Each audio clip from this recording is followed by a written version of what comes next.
How much responsibility do you feel that you have, particularly to guys, the alt-right, who, as you say, some of them have enjoyed your work, and say, No, I'm not one of you guys. I'm not with you guys. They haven't enjoyed my work. I've definitely read bits on the internet. Read more. You've sold 2 million copies of 12 Rules for Life. You have 800,000 followers on Twitter, 1.4 million followers on YouTube. What is it that you're selling that so many people want to buy? I don't think I'm selling anything. Well, I went to a show where you were selling tickets to your show, so people are willing to pay a lot of money to see you speak. You know, what is it that you think that people are hungry for? They want to hear from you. They're hungry for a discussion of the relationship between responsibility and meaning. And we haven't had that discussion in our culture for 50 years. We've concentrated on rights and privileges and freedom and impulsive pleasure, and those are all useful in their place, but they're shallow, and that's not good, because if people are moored shallowly, then storms wreck them, and storms come along. So I'm talking to people about how they can build a foundation underneath them that works, and people need to know that, because otherwise their lives are harder than they need to be. What is it that you have that no one else has? What are you offering that no one else is right now? Well, I think that is what I'm offering. That's not part of the public discussion, and it's grounded in my clinical knowledge. So I've been a clinician for a very long time, and I'm familiar with the works of most of the great 20th century clinicians, and a reasonable amount of philosophy, and a good swath of literature, and I'm a credible scientist, and so I can bring that all together. And I've tried to bring it all together and to make a case for the significance of individual life and the psychological necessity of courage and nobility and responsibility, these things that sound old-fashioned, but are old-fashioned in the best sense. They're old-fashioned because they've lasted forever and they're absolutely necessary. And people need a call to responsibility because they need to mature. They need to want to be adults. And I don't think we do a very good job in our culture of making a case for why it's a good thing to be an adult. And two things really made you famous, which is, first of all, is the book, 12 Rules for Life. Mm-hmm. The second one, I think, was an interview that went viral with Kathy Newman of Channel 4 News, which you talked about men and women. Joe Rogan's podcasts help plenty too. Right, he's got a big, big following. But that was, I think, really fascinating, that interview, because it was specifically about men and women. And you said at the time, YouTube skews very male and your fan base is very male. Is that still the case? Are you still primarily talking to men? I would say the talks are probably 60-40, 65-35 male to female. The book sales, I don't know. I doubt it, because usually it's women who buy books, although men do buy nonfiction if they buy books. We don't know the demographics on the books. But the book has definitely expanded my audience, I would say. And that's a good thing as far as I'm concerned. I mean, I never set out specifically to talk to men. My students for most years at university have been primarily female. I think most of my graduate students have been female. It might be about 50-50, but I think it would probably tilt more in the direction of female. So it wasn't something I set out to do. I think, though, that, as I said earlier, well, I can't tell how much of it is merely a consequence of the fact that YouTube skews so male. It might also be something to do with the call to take on voluntary responsibility. I'm not exactly sure why that would be more necessary for men right now. I think it might be because our culture confuses men's desire for achievement and competence with the patriarchal desire for tyrannical power. And that's a big mistake. Those aren't the same thing, even a bit. So, and it's very inappropriate psychologically and sociologically to confuse them. So. Well, one of the things I want to come back to is this idea. So that you say in the book, there is masculine order and feminine chaos. Mm-hmm. No, actually, I say that those are symbolic representations of the two things. Right, okay. So why? Why is order masculine? I think it's because our primary social hierarchy structures are fundamentally masculine. And that's not the patriarchy? Well, It's not the modern idea of the patriarchy, that's for sure. I mean, that's my idea of the patriarchy, which is a system of male dominance of society. Yeah, but that's not my sense of the patriarchy. So what's yours? Well, in what sense is our society male-dominated? The fact that the vast majority of wealth is owned by men, the vast majority of capital is owned by men. Women do more unpaid labour. Very tiny proportion of men, and a huge proportion of people who are seriously disaffected are men. Most people in prison are men. Most people who are on the street are men. Most victims of violent crime are men. Most people who commit suicide are men. Most people who die in wars are men. People who do worse in school are men. It's like, where's the dominance here precisely? What you're doing is you're taking a tiny substrata of hyper-successful men and using that to represent the entire structure of Western society. There's nothing about that that's vaguely appropriate. But I could say equally well that most rape victims are women. You know, terrible things happen to people of both sexes. And you could say that with perfect utility, but that doesn't provide any evidence for the existence of a male-dominated patriarchy. Well, it just means that terrible things happen to both genders, which they certainly do. But there are almost no women who rape men, for example. So that is an asymmetry there in sexual violence. Well, yes, there's an asymmetry in all sorts of places, but that doesn't mean that Western culture is a male-dominated patriarchy. The fact that there are asymmetries has nothing to do with your basic argument. No, but you might This is a trope that people just accept. Western society is a male-dominated patriarchy. It's like, no, it's not. That's not true. And even if it has a patriarchal structure to some degree, the fundamental basis of that structure is not power. It's competence. That's why our society works. It's only when a structure degenerates into tyranny that the fundamental relationships between people become dependent on power. It's not power. If you hire a plumber who's likely to be male, it's not because there's roving bands of tyrannical plumbers forcing you to make that choice. And it's the case with almost every interaction that you have at the face of our culture. You're dealing with people who are offering a service of one form or another, who are usually part of the broad middle class, and what you're looking for is the person who can offer the best service, and you can find it. It's not a consequence of being dominated by anything that's tyrannical. And then again, our culture, our Western culture, which is by no means perfect, and certainly has tyrannical elements like all cultures do, is the least tyrannical society that's ever been produced, and certainly the least tyrannical society that exists now. So where's the patriarchy exactly in all of this? Well, saying that it's the least tyrannical society is not the same as saying it's not a tyrannical society. That's exactly why I said it was the least tyrannical But that's society. what I mean. So you haven't debunked the existence of patriarchy then. You've said that actually now is better for women. I don't have to debunk it. You have to demonstrate its existence. Okay, well, let's go through it. I'm writing a book about feminism in the moment. Until 1919, there were professions that women were barred from. They simply were not allowed to do it. Until 1880s... Why would you blame men for that?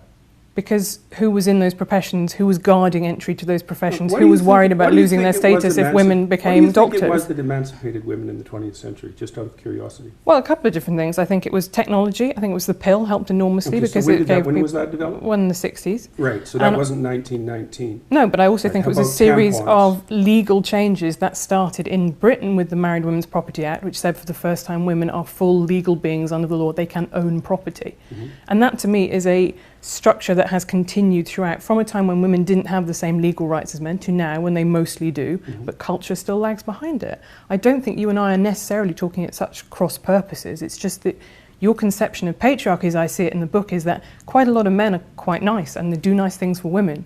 And no, that's not my conception of patriarchy. And I don't require men or advise them to be nice, ever. Well, you do talk about the guy who's the tampon king, the sanitary towel king of India, right? I wouldn't call that nice. Okay, I would call that brave. Okay. Did you read about his life when he was trying to develop that? Yeah. God, it was absolutely miserable, and he did it anyways. And he freed all sorts of women as a consequence. And I think that was nice. That's courageous. That's noble. That's visionary. It's not nice. I think it is also nice. I think it is also something that is, it is honouring your social obligations. I'm not so sure that that's a social obligation because many other people would have done it had it been a social obligation. He said what he was concerned about.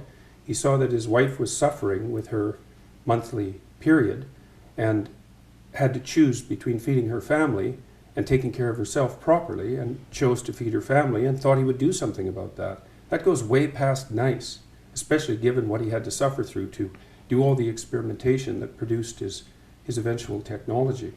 So like this whole patriarchy thing, I think you have no idea how pernicious and dangerous it is. Well, no, I don't. I really don't. Go on.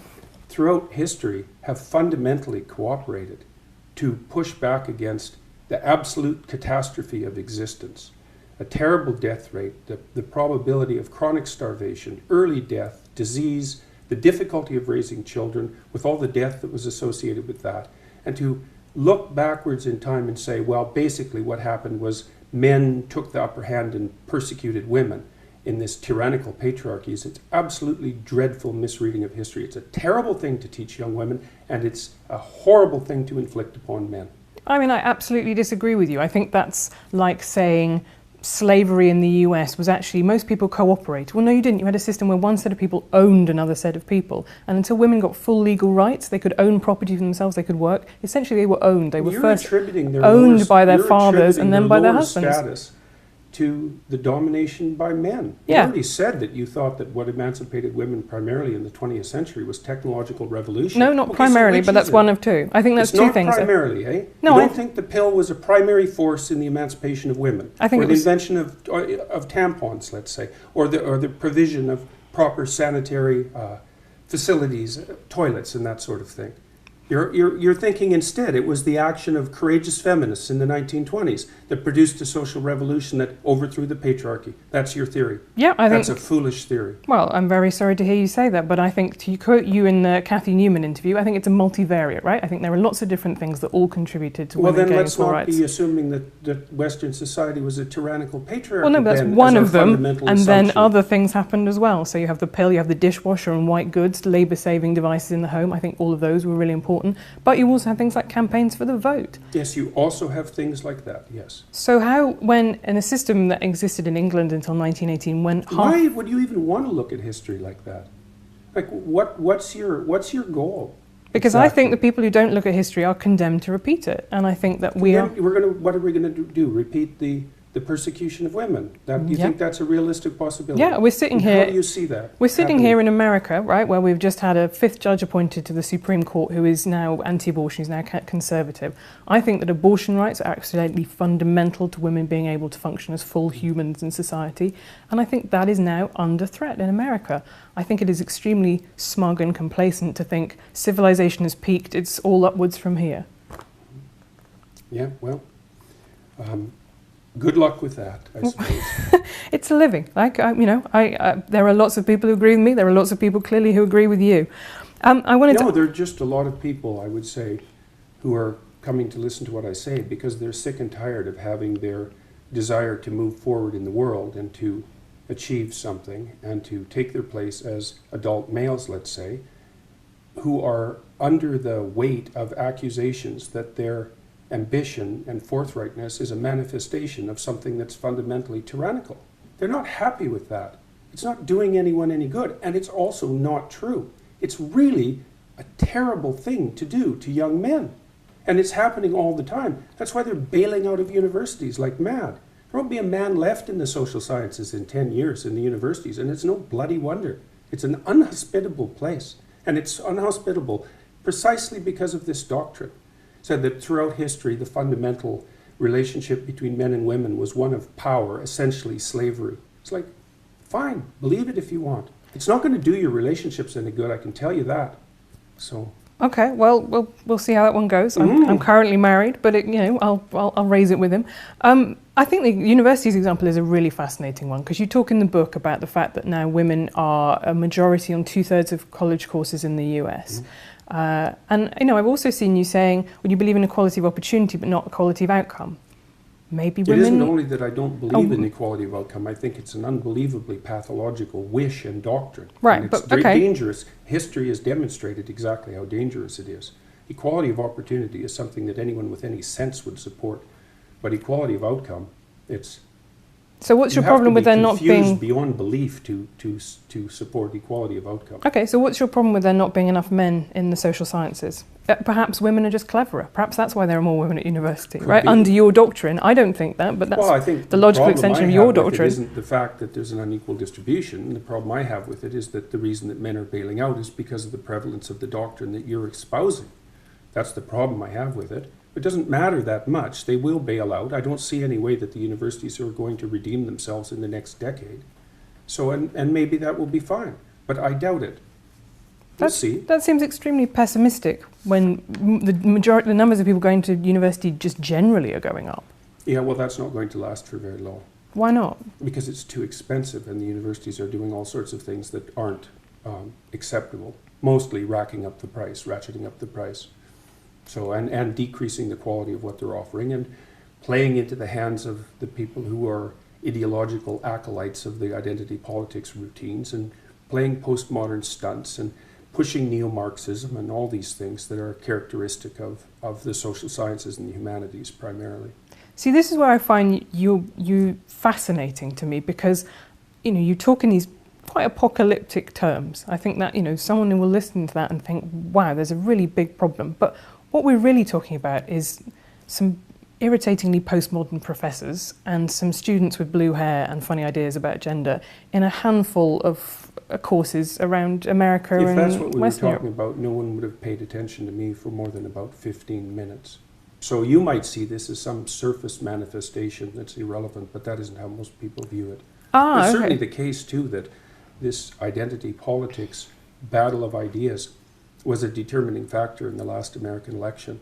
If Hillary wouldn't have played identity politics, played cozy with the identity politics type, she would have kept the working class and she would be president now. So these aren't trivial issues by any stretch of the imagination. It's not just some kids having a decent time while they're being creatively rebellious at university. It's a much deeper problem than that.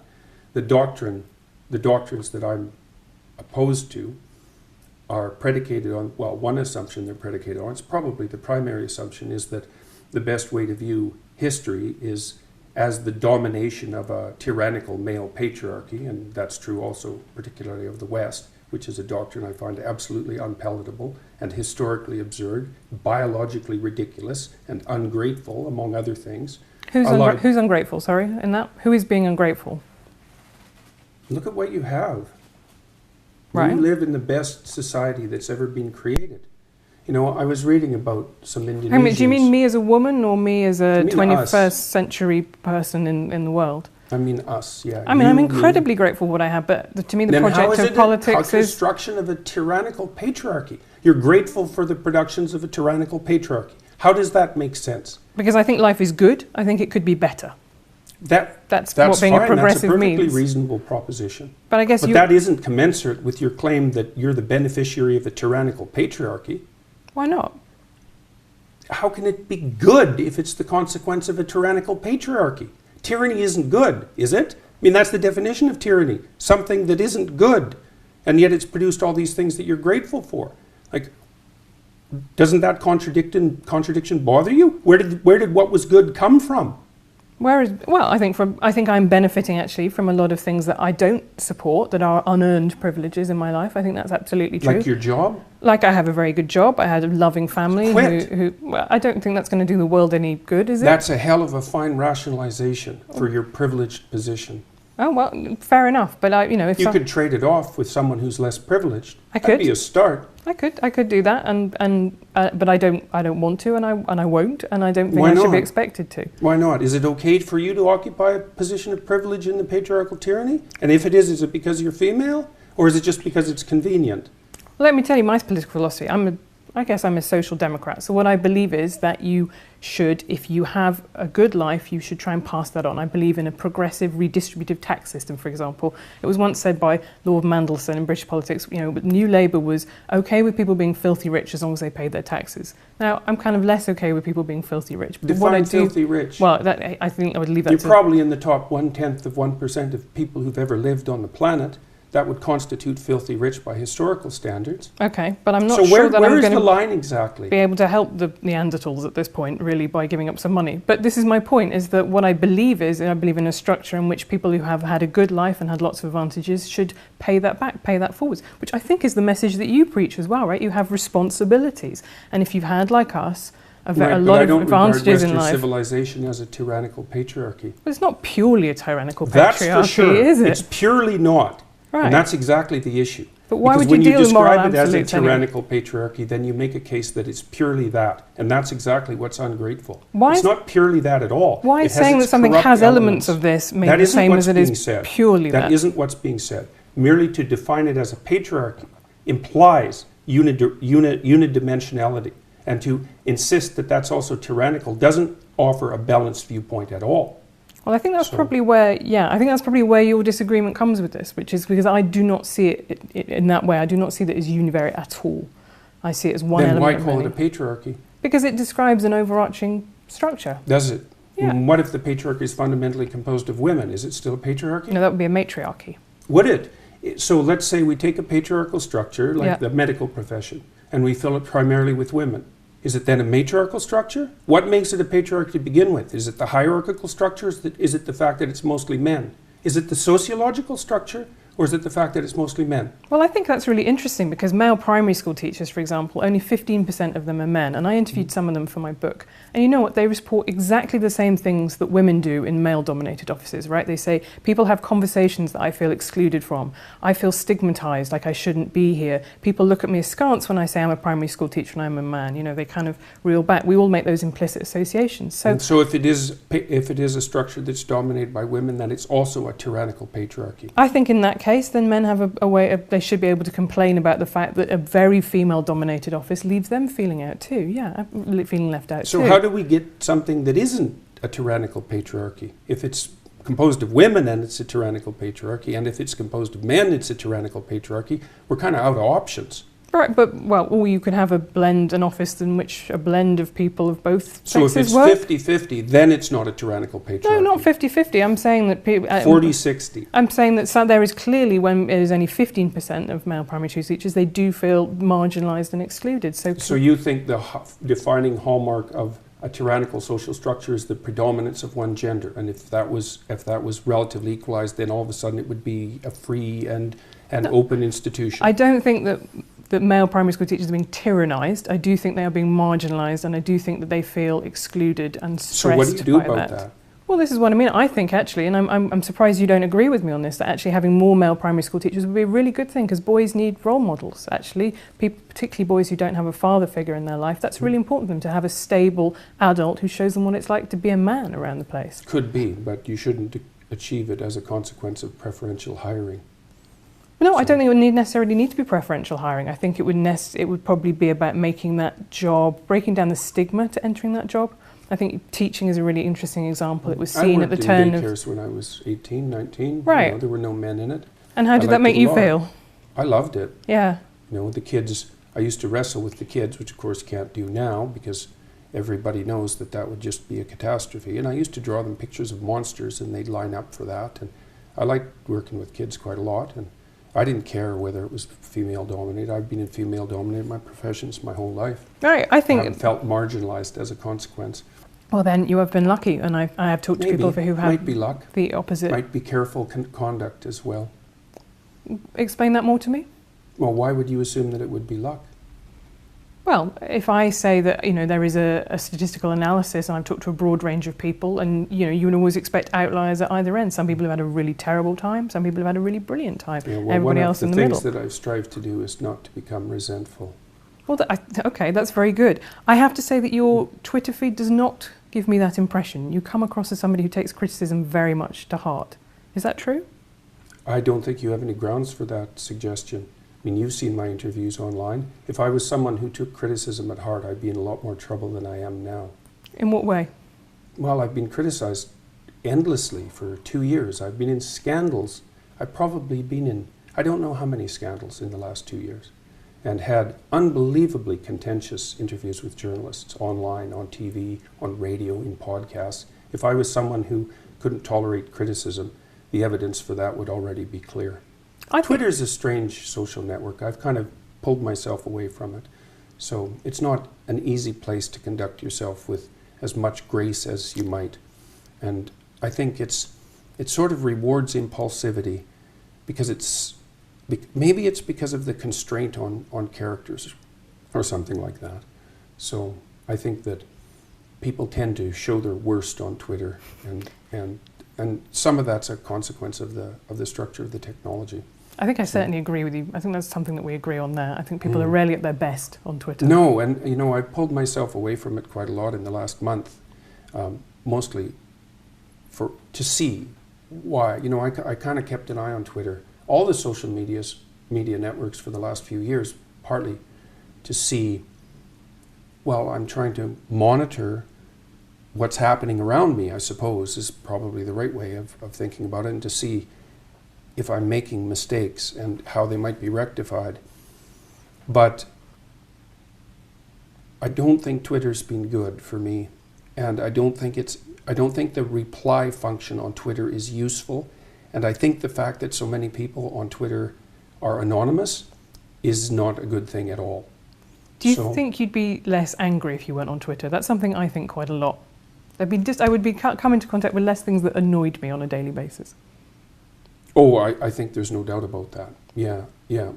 I think that's definitely the case. And I've talked to other people who've pulled back from Twitter and experienced the same thing. I don't know what it is exactly, but there's something about Twitter that seems to really heighten the desire of people to be provocative. And maybe it's the case that only people who are feeling irritable respond. We don't know, like if you put up a post and 1,000 people read it, certainly 1,000 people don't respond. A few people respond. Well, maybe it skews way over to those people who had a bad day. Like, we have no idea, right? Because it's a communication channel that no one understands. We're not evolved to understand it. We're not evolved to use it. We can't interpret it. Plus, you're interacting with random strangers, which is something you never, ever do. And it's never the same set of random strangers. And you don't react to Twitter like it's random strangers. You react to Twitter like it's a person that you know. And it isn't. You write in 12 Rules for Life about having had violent impulses that you didn't act on. And I think in Maps of Meaning, you sort of elaborate on that. You say you fantasize about stabbing a classmate in the neck. And you're very clear about the fact that you never, ever thought that you would take those seriously. But it just does make me think whether or not, are you somebody who thrives on anger, who finds anger to be something that they need in their life, that they find motivates them to do the things that they need to do? Those are two different questions. Okay. You can answer them both. One is whether I thrive on it, and the answer to that is most certainly not. So I actually don't like conflict. Then how have you ended up doing this as a job, which is arguing with people, right? Just because no, that's not my job. It's not to argue with people. Okay. So my job is to not do things that I don't think I should do. Right, and my government made the mistake of assuming that compelled speech was acceptable as long as it was motivated by hypothetical compassion. And that's not happened for me. So I made that point. It wasn't because I wanted to or because I enjoyed it. I don't really like conflict. I'm actually a rather agreeable person, which is partly why I'm a clinician. And so I find the constant conflict exhausting. But that's not the issue. You're not morally obligated. You're morally obligated to do things other than that which you like. So now I really do enjoy the lecture series that I'm doing. And the reason for that is that it's not political in its essence. I'm trying to do everything I can to bring people who are trying to develop a vision for their life together and to encourage them to act more responsibly, but not in a finger-wagging sort of way, but because I've come to understand that the meaning that sustains you in life is mostly to be found through responsibility. And through the voluntary adoption of responsibility, you're very likely to find your fundamental strength. And I think that that's clinically unassailable observation. And that's all very good, and I'm very pleased to be doing it. And it seems to be having a salutary effect as far as I can tell. And but but it's not because I thrive on anger. I mean, you were at my show, what, two On days Thursday ago? night, yeah. How much anger was there in that? Well, I thought it was fascinating because it was in Long Island. We drove to it and we went past a Lamborghini dealership, a Porsche dealership. You know, this is not a poor area. The audience was, I would say, very, like, as I was surprised how many women there. It was pretty mixed. It was overwhelmingly white. And I thought you talked, you know, you said at the end, this is more incoherent than I normally am. You ranged across quite a range of subjects from, you know, status in monkeys to perception. But the things that the crowd clapped and they applauded where you went, oh, you can't say that, that's a microaggression. Or multiculturalism is is a scourge that is sweeping Canada. And what I got was a strong sense... No, that has swept Canada. Okay. Well, what I got was a very strong sense of people whose lives... I never said that it was a scourge that swept Canada either. I wouldn't have said that. Okay, well, I will go back and check your exact wording of what you said, but you definitely... I'm not in favour of it as a fundamental doctrine. Right, okay. But I don't think it's a scourge. So I wonder if you and I mean the same thing when we talk about multiculturalism, because you have a First Nations room in your house, right? You have a lot of First Nations stuff. How is the coexistence I'm the honorary member of a First Nations family, as a matter of fact. Which is wonderful. I have a First Nations artist when I went to Canada last year. But that, to me, is the essence of Canadian multiculturalism, living that culture being preserved and living alongside the Anglophone culture that, in some senses, supplanted it.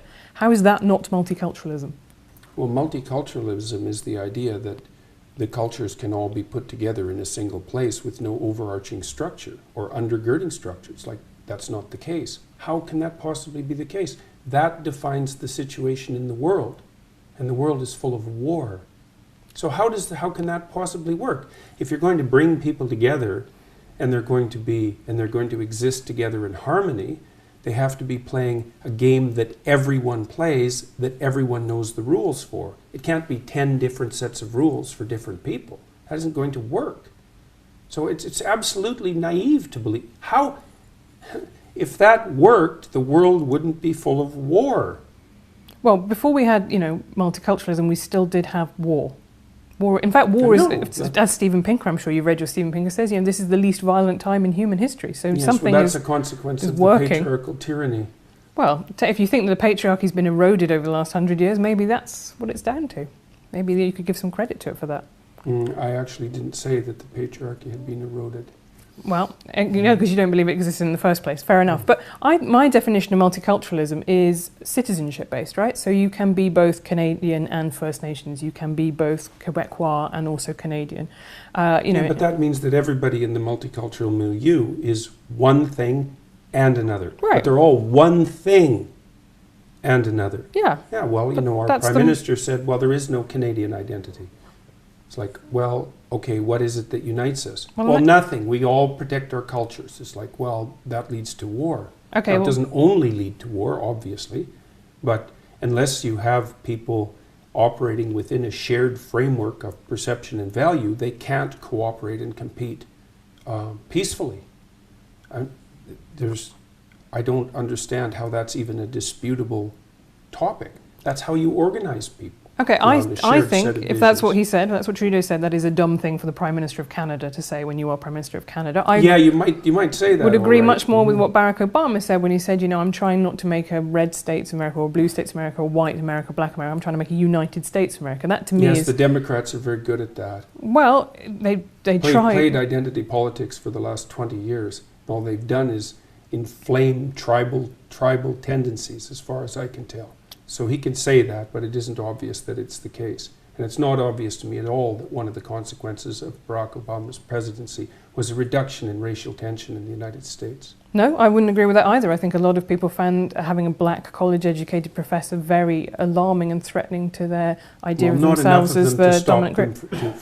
To stop them from voting for him twice. No, that is very true, but again... It's fundamentally true, right? It's really the crucial issue at hand here. No, but he built a big coalition of white, well-educated liberals and people of colour. I mean, that is the Democrat electoral... Well, how do you explain the rise of racial tension in the United States, then? Well, I think it's caused by a lot of things, not least of one of which is the Republican Party inflaming it. You talk about the left playing identity politics. I think the right play identity politics all the time. The right doesn't dominate the universities. No, but it dominates... But Donald Trump is president, so realistically... Donald Trump is hardly a typical Republican. No, I would say that he accomplished... In fact, for most of his life, if I remember correctly, he was a Democrat. Right, I don't think he has any so political... So we're not going to blame Donald Trump allegiance on the right wing. Okay, but I'm going to say the rest of the Republican Party are also quite happy to play, I would say, white identity politics. They did not dump him as their candidate when he said, Mexicans, they're not sending us their best people here, they're rapists, right? The whole idea of the United States, it said, I think a beautiful thing, all men are created equal, but it meant men, and it meant specifically white men. Women and black people could not vote. The US was founded on identity politics. This is not some new concept that has come along in the last 20 years.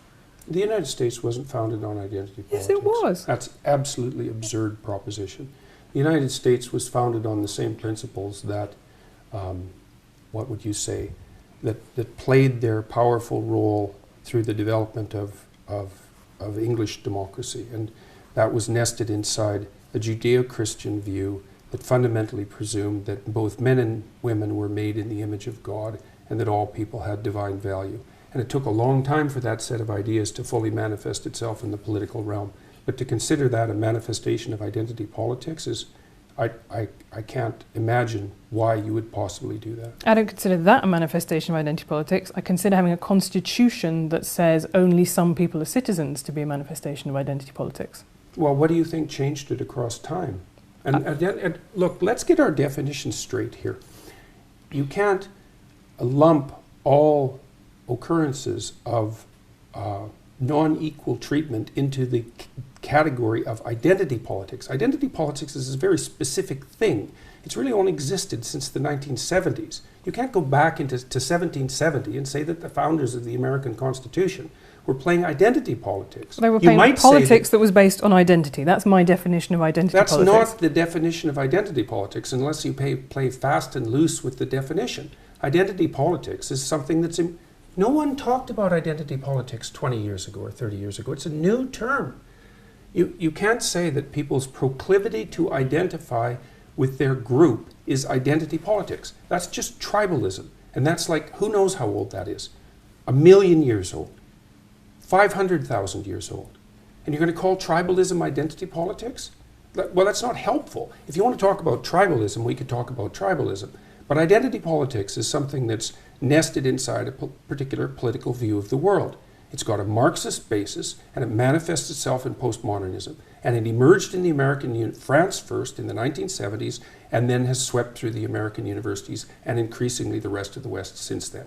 That's identity politics. If you want to talk about tribalism, that's fine. I'm not a fan of tribalism, which is why I don't like the identity politics types. And I don't care if they're on the right or the left.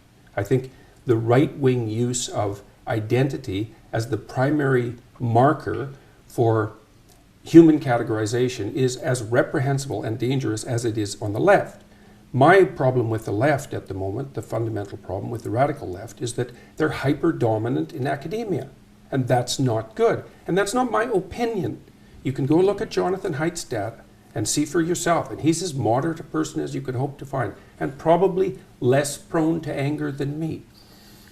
And I agree with you. I find a lot of students phenomenally irritating, but I would question how much power they have in contrast to the things that I find more worrying that are happening in the world today, right? Or even the professors, right? Even Look, the professors. 20-year-olds don't have that much power, but they're not 20 forever. 10 years later, they're 30. And 20 years later, they're 40. Right. And whatever happens in the university happens everywhere 5 years later. And very, very sadly for people in my politics, left-wing politics, what happens to people as they get older is that they've traditionally got more conservative. Mm-hmm. So I don't think you can make a case that the current, where people are when they're 20 today is actually going to be the ideology that takes them all the way through their life. That's never been the case so far. No, but it'll be around long enough to do plenty of damage, like it already is. Okay, but even if we accept that students and their POMO professors are quite annoying, which I think is probably something I agree with you on. They're not just annoying. Like, they're destroying the universities, and that's not a good thing. And they're particularly destroying the social sciences and the humanities. The sciences are safe so far, but not for long, because the scientists in particular are terrible at politics, and the left-wing activists are great at politics. And so they'll win eventually. The National Science Foundation is already introducing diversity requirements for hiring in mathematics in universities. It's like, good luck with that. That's not going to work. There are hardly any mathematical geniuses. if you start putting all sorts of arbitrary restrictions on their hiring, you're just going to you're going to end up not finding the ones that there are. So, besides, I don't think that's true, actually, because if you say there are very few mathematical... What do you know about it? Well, next year I'm going to be a fellow at Oxford University, so I spend time talking to academics. I've talked to a lot of academics for my book. I do agree with you, there is an illiberal strain that is sweeping through a lot of universities. I don't think it's an existential threat, and I certainly don't think it is, to me, the biggest issue in world politics today. It's the one that I would choose personally. What do you think is the biggest issue? I think that the rise of strongmen, authoritarians around the world is very worrying, and that's one of the reasons that I find the subtitle of your book fascinating, because it's called An Antidote to Chaos. Why isn't it an antidote to order, which you also say in its excessive manifestations is bad? I've said that. Well, you can't write a book about everything. No, but you've specifically chosen Antidote to Chaos. So why is chaos the big... I also have 300 lectures online, and I talk plenty about the pathology of order in those lectures. Okay, but so I'm just saying... I'm no fan of authoritarian strongmen, that's for sure. Well, that's good, but I do think that the way that you talk about order in the book is something that people will take away from it. Be specific. Okay, so let me think. The way that you talk about natural dominance hierarchies in lobsters. Let's get on to the lobsters. Because I think that the thing that people take away from that is male lobsters compete for female lobsters, and that says something about society now, that men need to be dominant in society. Because if lobsters do it, then there is something that we can read about humans from that too. There's nothing in that chapter at all that suggests that the way that men should succeed in human hierarchies is a consequence of the exercise of power. There's not one line in that entire book that claims that, because it's not what I believe. Most human hierarchies, as I already pointed out, are hierarchies of competence, not power. Okay, so that's why we don't live in a patriarchal tyranny. And so if you want to be a successful man, then you should be competent, and that will move you up the hierarchy, and that will make you attractive, and for good reason. Unless you want an incompetent mate, which is possible and happens, but isn't something that I would recommend. People will sometimes choose an incompetent mate because they're intimidated by competence, and so they'll settle for someone who they don't respect because they feel that they can master them and they won't be intimidated. But it's not a recipe for a happy life, I can tell you that. So there isn't a line in that chapter that talks about power as the proper means of conducting yourself in life. There's not a line in the book, and there's nothing in anything I've ever said that suggests that. Okay, no, but it's really important, because people have read this chapter, and they make exactly the argument that you make. And it's a misapprehension. So it's a misapprehension of the book. Okay, but if so many people are getting the same misapprehension, could it be possible... There aren't so many people that are getting it. There's 2 million people that have bought the book, and there's a very small handful of people who have a particular ideological perspective who enjoy developing that perspective because it indicates just what sort of reprehensible individual I am. But it has absolutely nothing to do with what I wrote or what I've said or what I believe. I don't believe that our fundamental hierarchies are based on power. I don't believe that the way that you move up our hierarchies is as a consequence of manifesting power. It's competence. Okay. My big problem with the lobsters is that it's scientifically bollocks, right? It's just, you cannot read across from lobsters and what they do to what humans do. Of course you can. That's why serotonin works on lobsters. But it works in 2 different ways. So serotonin makes lobsters more aggressive, it makes humans less aggressive, right? That's what happens. No, that's not right. Serotonin makes human beings more dominant but less aggressive. And the only reason it makes them more dominant is because they're less irritable and they're less defensively aggressive. So it's not bollocks. I know my neurochemistry.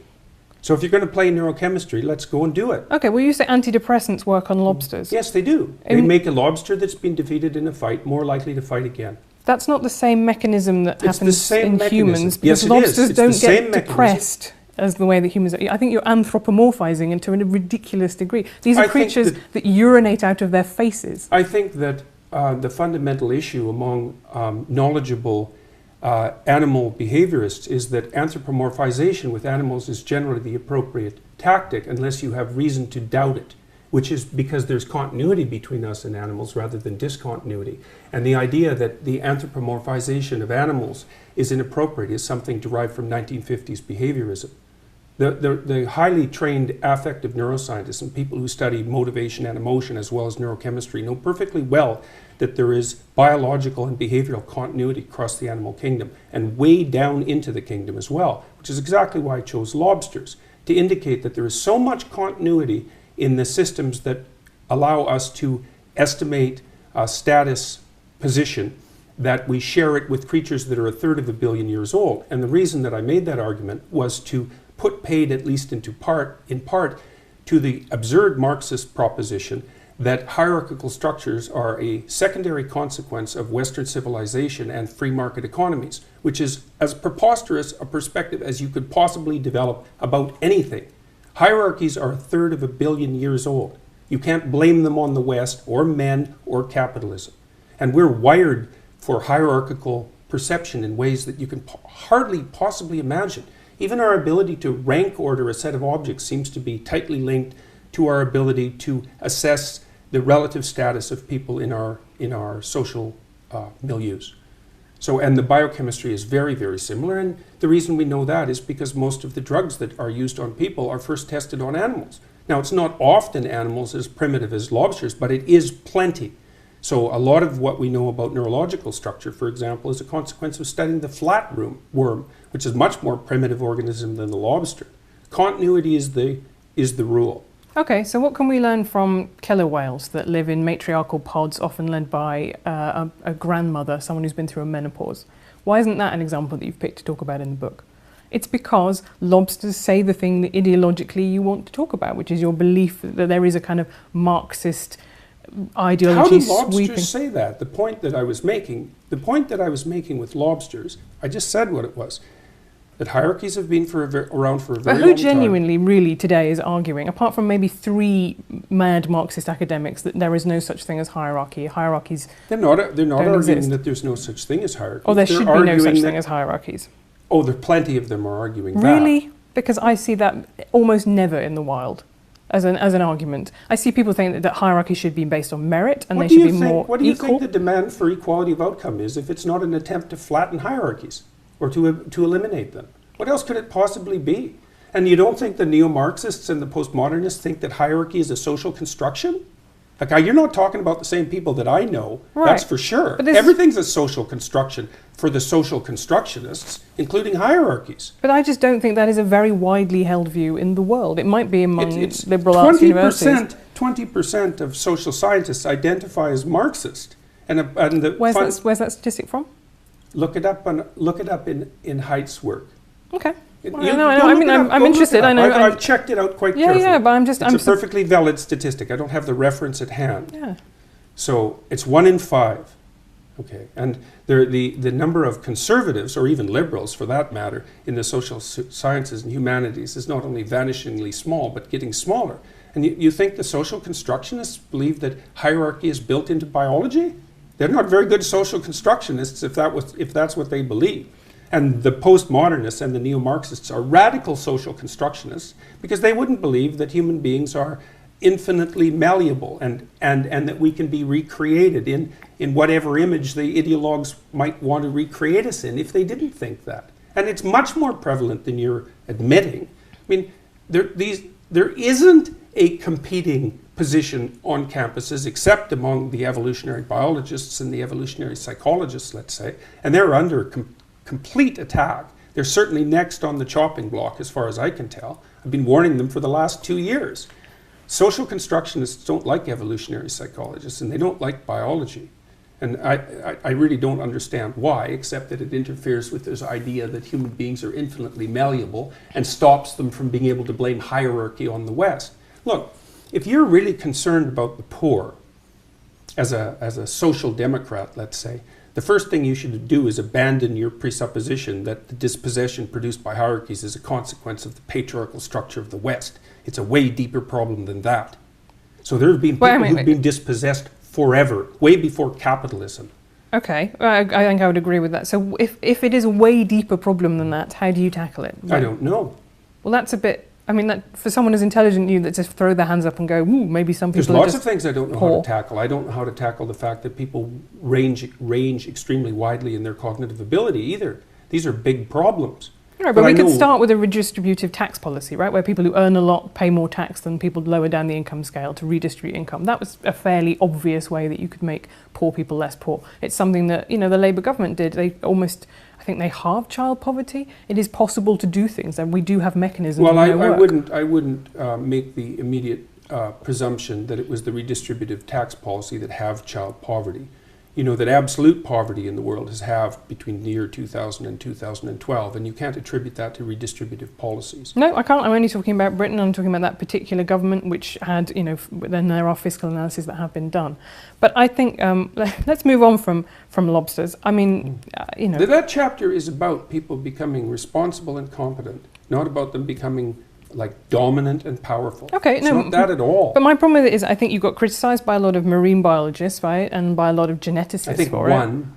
it. Okay, well I can name you. P.Z. Myers is one who's criticised you. Adam Rutherford, who's former editor of Nature, has criticised that chapter. There are, you know, that is not. But what I think is fascinating is that no reasonable biologists dispute the fact that most organisms organize themselves into hierarchies, and that the fundamental biological mechanism for the regulation of hierarchy is the serotonin system.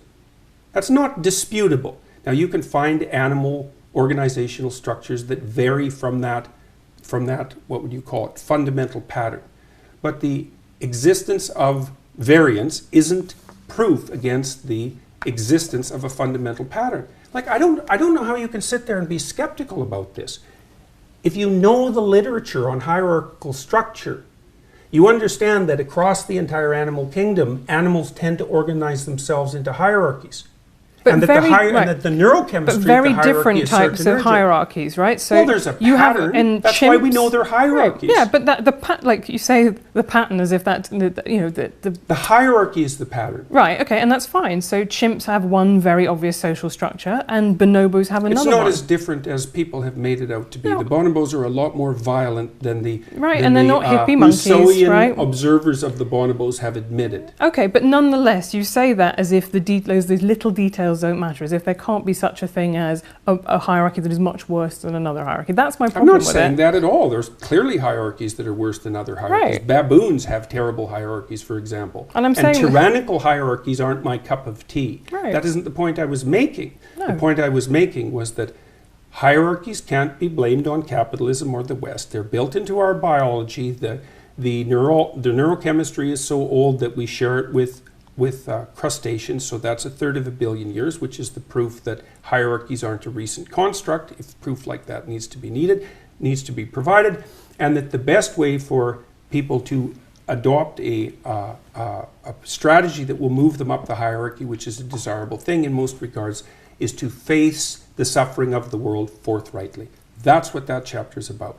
And the people who've been criticizing it read it as if it's a defense of the Western patriarchy. It's like there's no defense of the Western patriarchy. No, I don't think that's true. I think the way that people criticize it is and I think this happens a lot with evolutionary psychology, is which is not quite what the lobsters are, but is where other stuff in the book is. Other things you said, for example, like women wear rouge because it reminds men of ripe fruit. Right. Well, for a start, why do you think women wear rouge?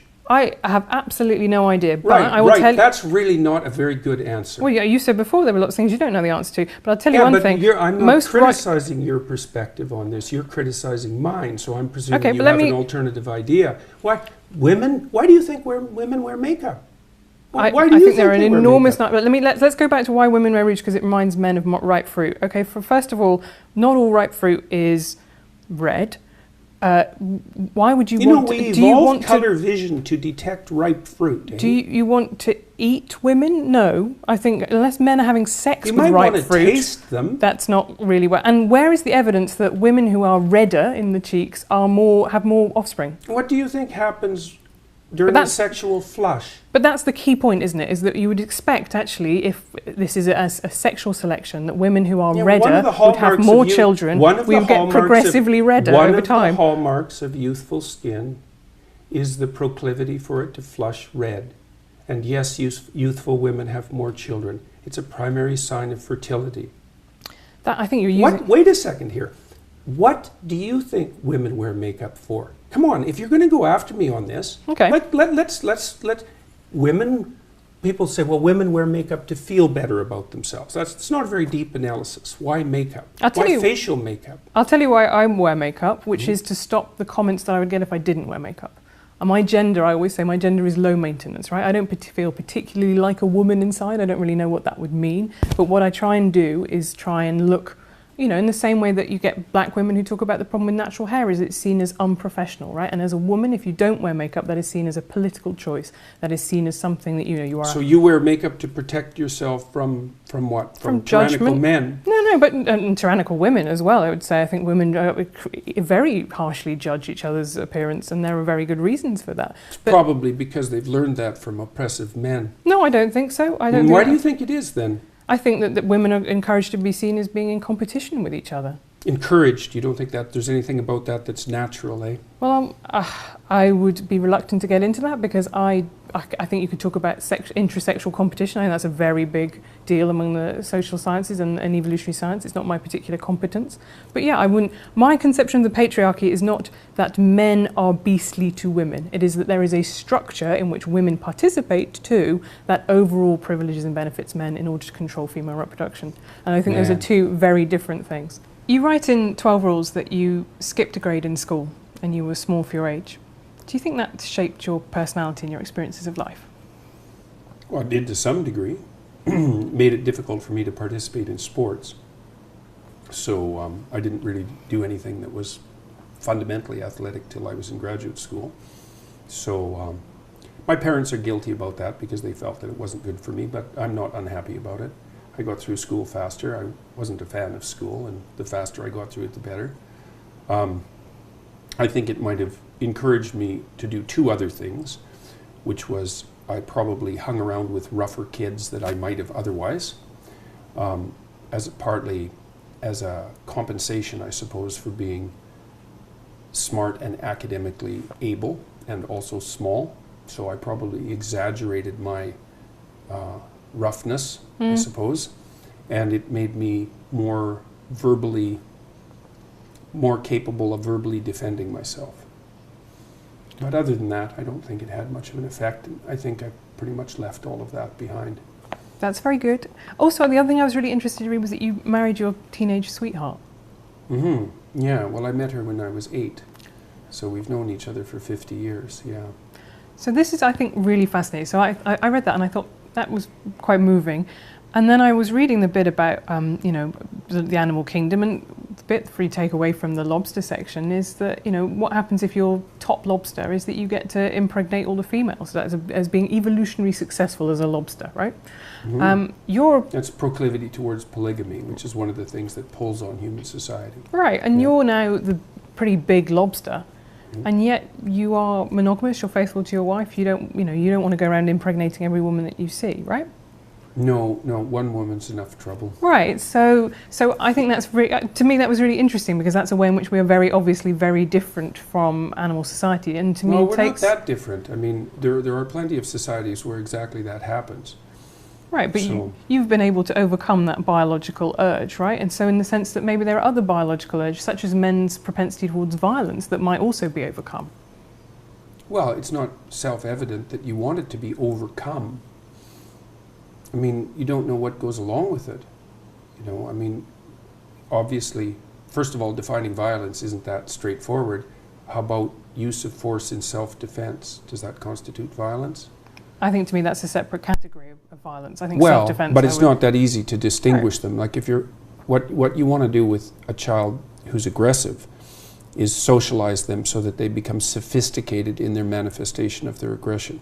You don't want to inhibit it. You certainly don't want to socialize little boys to be more like little girls. That's, first of all, you don't know how to do it to begin with. But second of all, it's not an advisable strategy.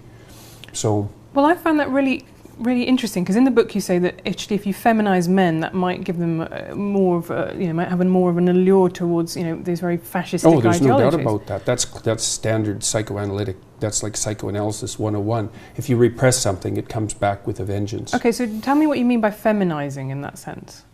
Because to me, if you don't mind me saying so, you are a man who is quite feminine. You're in touch with your feminine side. You are very well dressed. You talk a lot about your diet. You've talked about your emotions. I hate talking about my diet. Right, but you cry in public. You enjoy spending time with your kids. You know, all of these things that are not sad, isn't it? But they're not stereotypically male, and I think that's very admirable. Pretty strange behavior for a patriarchal tyrant. Well, that's why I think that you're probably, in some ways, you're not a patriarchal tyrant, or that actually all of our programming, if you want to call it that in biology, is overcomable, because you are... It's integratable. Right, but you are a man who some people would say has a lot of feminine traits like that, and I don't... Do you think that means that you are now being in the allure of authoritarian fascistic ideologies because you're baking cakes? Oh, I notice the allure. And then what do you do with that? Work to live such that there's no temptation in that, which is also what I recommend to everyone else. Right. If you see any temptation in that, then you should straighten yourself up real quick. And that's what I've done for decades.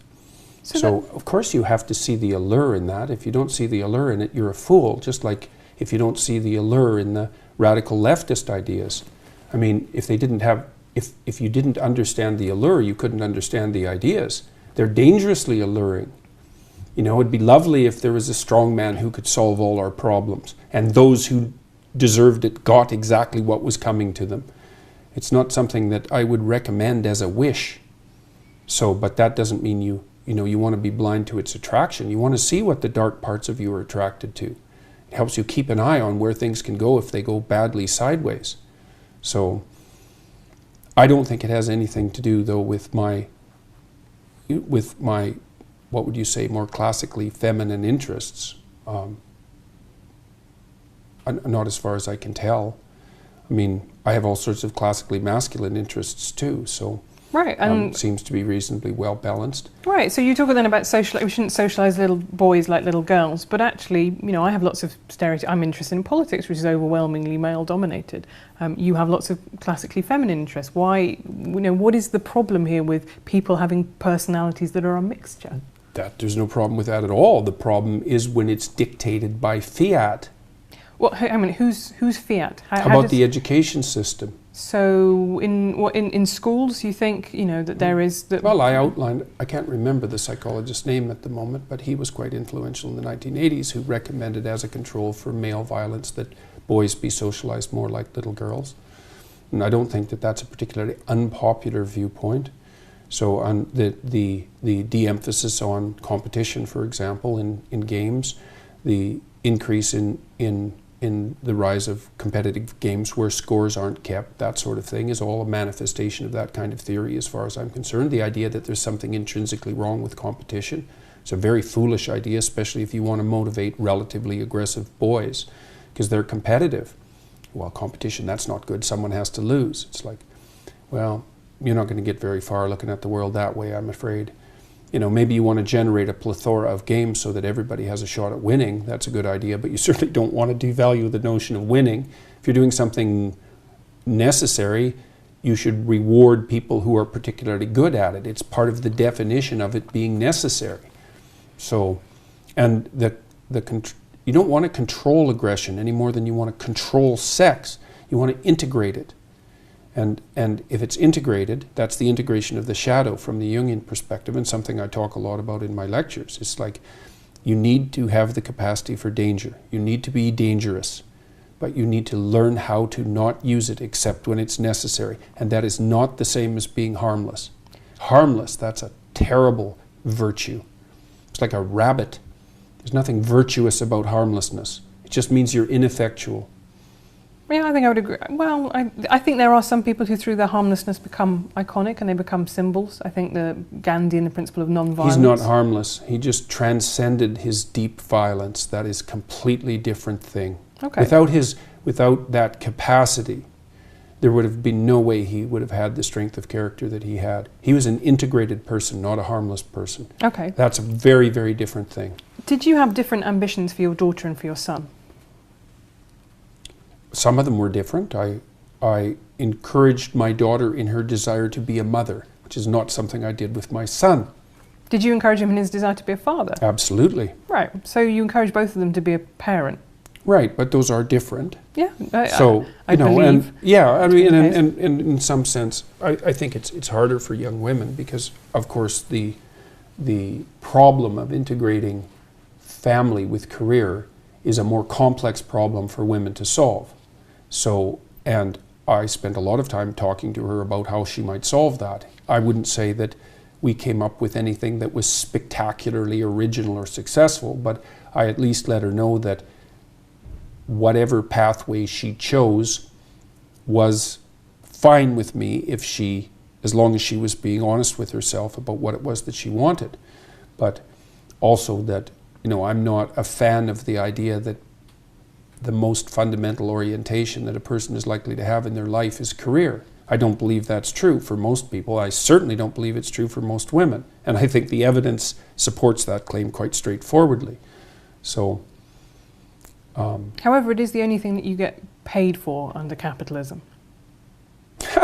Right? man, live. But that's How can true. you say something like that? Paid- It's so cliched. Well, it's so painful to hear that. It may be cliche, but it nonetheless is true, right? Look, Women do it's more, not much capitalism. more. Well, For God's sake. it is. No, it isn't. You have to invest into a child for 18 years before they have any economic utility. Mm-hmm. It's a consequence of delayed economic utility. We don't know how to monetize it. It's not a consequence of capitalism. It's a consequence of the fact that human beings have an 18-year dependency. How do you monetize that? Even in principle. Well, We don't know. we did used to send them up chimneys, to be fair. And at that point, Well, what's true. really interesting is at that point, children were seen as being much more the property of the man. And as they become economically useless, all the legal studies show that that's when we start moving to a model of female custody, right? Because it was about caring labour. But this is the point I'm making. Is A that model. Look, I'll tell you, there are plenty of men who are not very happy about the model of female custody. And that would, Yes, and that that is would true. include the, 85% of men who are essentially denied 50-50 custody when they divorce and have young children. So I wouldn't think that one of our major problems, or at least a major unidimensional problem, is the proclivity of men to foist off the custody of their children onto women. There's certainly another side of that argument. There is, and I do think that actually a lot of anger has been generated by the way we have in Britain anyway, or England and Wales, we have an adversarial fault-based divorce system, and that's something that's changing. But what it does is encourage people to come in on day one and say, if you want to get divorced, you're going to have to make out a case that the other person has been a bastard. It doesn't to you. matter, because if you move to a non-fault-based divorce system, then all that happens is the fault shifts to who should get custody. So it doesn't remove the acrimony by any stretch of the imagination. It just shifts it to custody of the children. That's what's happened in Canada. Right, and in Britain we actually talk about access rather than custody, because it's the idea is not that you own the children, it's that you actually want to be able to see the children and spend time with them, and I think that's really important. But fault-based divorce is something that increases the chances of couples having a bad divorce, right? That's the problem, is it sets people against each other from the start. They have to go into court and contest that the other person has done something wrong, which is not a great base on which to start then an argument about You what think you're people going to settle. should be encouraged to divorce even if no one's done anything wrong? No, I think that having to prove that in a court of law is not something that is going to lead you to a better arbitration about settling money and settling, access to children. I think that's the point. You have a ridiculous situation where couples who say, well, actually, we've just grown apart, nonetheless, unless they want to wait 5 years or 2 years for separation, they have to go in and plead unreasonable behaviour to get a divorce and start splitting up their assets. That's the joy of no-fault divorce, is that you don't have to make those contested cases. You can simply say, our marriage is no longer working, and part ways without going into all of that acrimony. That seems quite sensible to me. It also seems quite naive to me. Well, I've seen very few non-acrimonious divorces. They're very hard on kids. So I don't think anything that makes them easier is a very good idea. It might be good in the short term, but it's not good in the long term. But Unless you don't think that marriage is a useful institution. And if you think that it's part of the patriarchal tyranny, then you might think that as well. So, but it's a very useful institution, mostly for kids. So I agree that I'm married. Modern marriage has a lot to recommend it. I do also think it is a patriarchal institution. It is literally Of course you think that. Well, because you think virtually everything that occurs in our society is a patriarchal institution. And it's easy to think that because then you only have to think one thing. You have a one thing answer for everything. You could let it's like me... It's part of the patriarchal institution. I don't think you're obeying the rule that says maybe treat people as if they have something worth hearing. So I'm not making a case for the patriarchal tyranny. And I don't think you are either. I think that you're making a case that's like a universally cliched case for the patriarchal tyranny. I don't see too much of you reflected in your articles at all. Why do women change their names on marriage traditionally?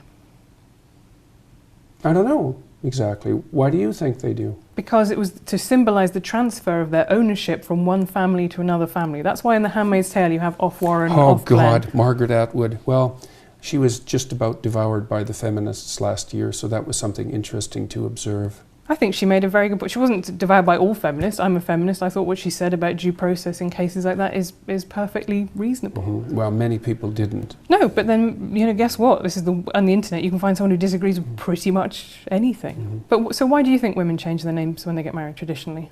If it's not about transfer of property ownership traditionally? I don't know if I have an opinion about that. The specific reasons for that, I'd have to look into it for a fair amount of time before I decided it, but I certainly wouldn't boil it down to a unidimensional argument about the ownership of women by men. So, okay. I mean, the part of the problem too is with this sort of discussion is that it's, and this is why I consider it a manifestation of ideological possession. It's predictable.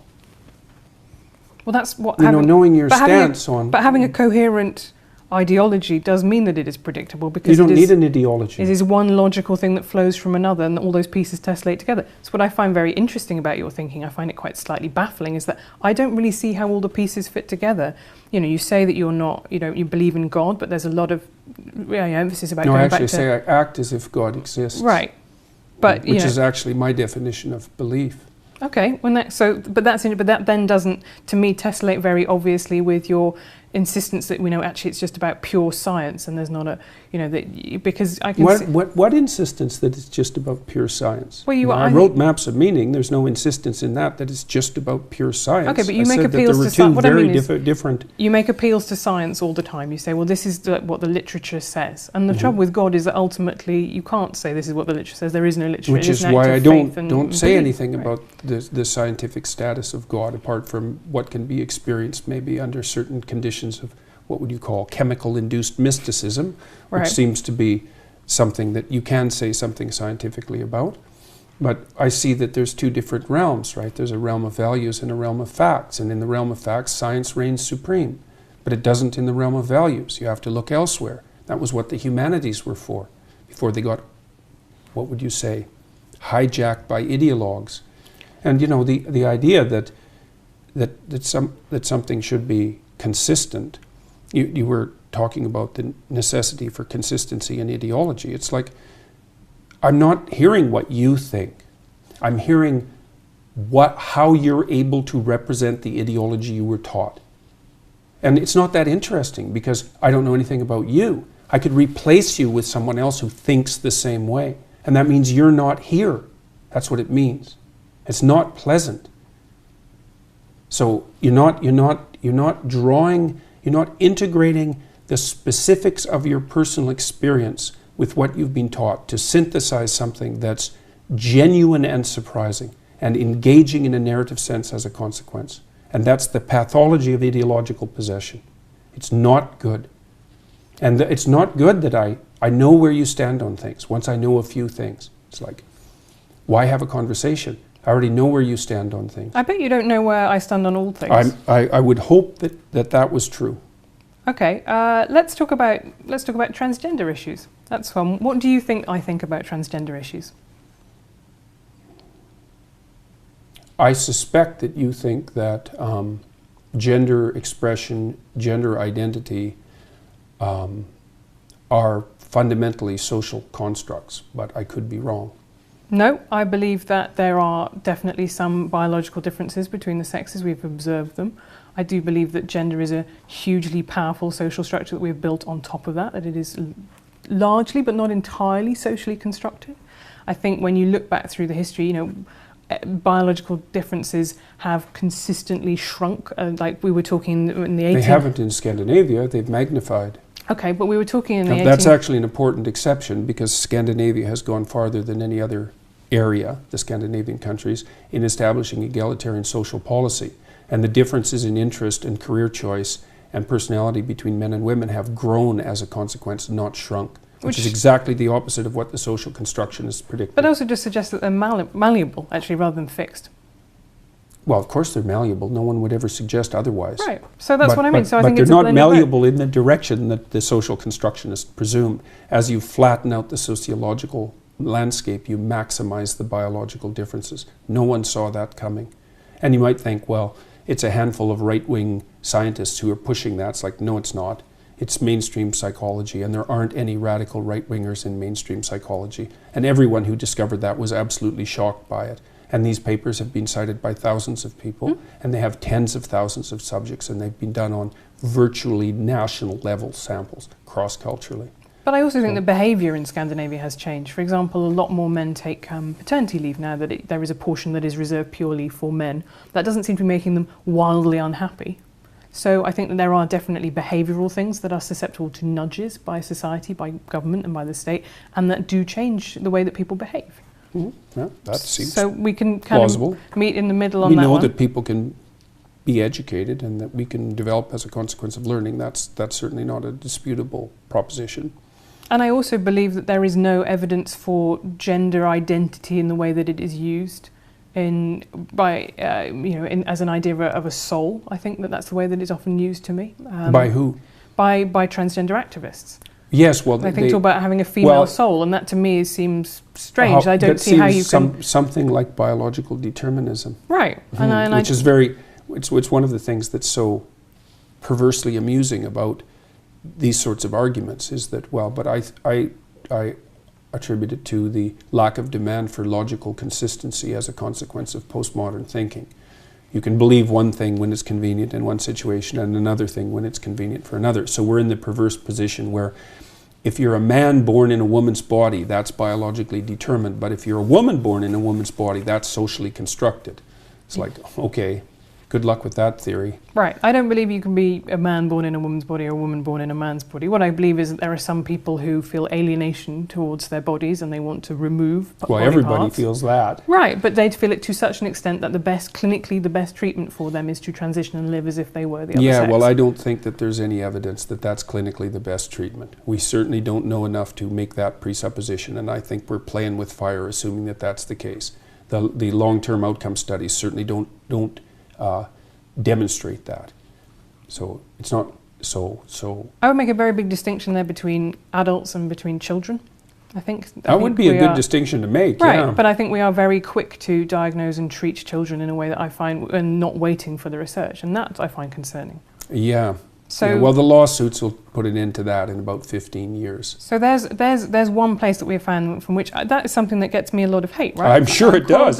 A turf and a bigot for that. So right. I don't think that's something that you would have been able to predict. That I think because that is not now the orthodox feminist position. I agree completely. Oh, isn't that good? So congratulations. We've all learned something. Mm-hmm. I just wanted to talk quickly about Me Too movement. Mm-hmm. Tell me your reaction to what's unfolded over the last year. I won't put words in your mouth. You tell me. Well, there's certainly no shortage of evidence for reprehensible sexual behavior on the part of people who can use power to get away with it. So that's not so good. The Me Too movement, I suspect it probably did some good things and some terrible things. So I would say that there's a dangerous proclivity to abandon the concept of the presumption of innocence. So in university campuses, for example, we're moving towards a preponderance of evidence model. I'm not very happy with that model. I think that's a very big mistake. The presumption of innocence is nothing short of a miracle, and we abandon it at our extreme peril. So I'm not happy with that. I think the believe the victim idea is something that only a fool could conjure up, because it opens the door to unbelievable opportunity for manipulation. I think But that I would said- disagree with you slightly on that, because I think what that means is what people are arguing for is don't instantly dismiss or disbelieve the victim, right? Which is a very different. That's partly what that's a they're very arguing for. different There's thing. plenty of people who are arguing for the fundamental attitude to be believe the victim. So some people are arguing to not automatically disbelieve the victim, which is a perfectly reasonable thing to argue for, but that isn't where it ends.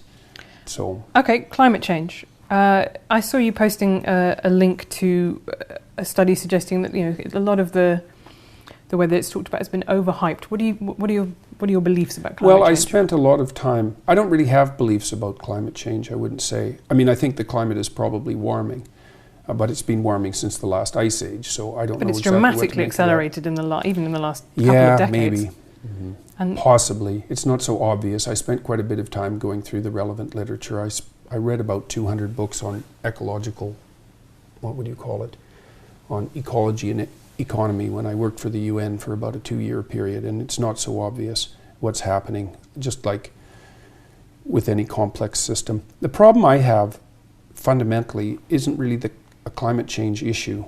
It's that I find it very difficult to distinguish valid environmental claims from environmental claims that are made as a, what would you call it, secondary anti-capitalist front, essentially. So it's so politicized that it's very difficult to parse out the data from the politicization. So I saw there was a line in 12 Rules which says people stricken with poverty don't care about carbon dioxide.